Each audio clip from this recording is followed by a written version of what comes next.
எனக்கு நினைவுக்கு தெரிந்து என்டிடிவியில் ரிப்போர்ட் ஆன ஒரு சம்பவத்தை சொல்கிறேன். லாலு வீட்டில் பையனுக்கோ பொண்ணுக்கோ அவருக்கு ஒரு டசன் இருக்கிறதுனால யாருன்னு தெரியல, எனக்கு நினைவில். பையனுக்கோ பொண்ணுக்கோ கல்யாணத்துக்கு விருந்தினர்கள்லாம் கூட்டிகிட்டு வரணும்ல, இருக்குது.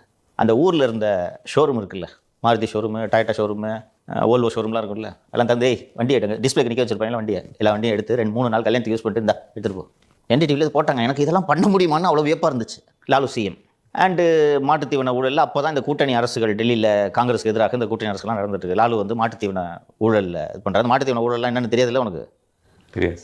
ஒரு ட்ரெஷரியில் ஒரு 100 கோடி இருக்குதுன்னு வச்சுக்கேன், 300 கோடி எடுத்துட்டாங்க. திடீர்னு சம்பளம் வரல, அரசு ஊழியர்களுக்கு சம்பளம் கொடுக்கறதுக்கு பணம் இல்லை. என்னையாச்சு, ஏன் சம்பளம் வரலன்னு கேட்டால் ட்ரெஷரியில் பணம் இல்லை. கவர்மெண்ட் ட்ரெஷரியில் எப்படியா பணம் இல்லாமல் போனால்? இல்லை சார், ஏற்கனவே செலவு பண்ணிட்டோம். எப்போ செலவு பண்ணீங்க? இல்லை சார், இவ்வளோ நாளாக நம்ம அதை தானே சார் செலவு பண்ணிட்டு இருக்கோம். என்னையா செலவு பண்ணீங்க? மாட்டுக்கு தீனி போட்டிருக்கோம். எங்கேப்பா போட்டால் அதை தான் தின்றுச்சே மாடு.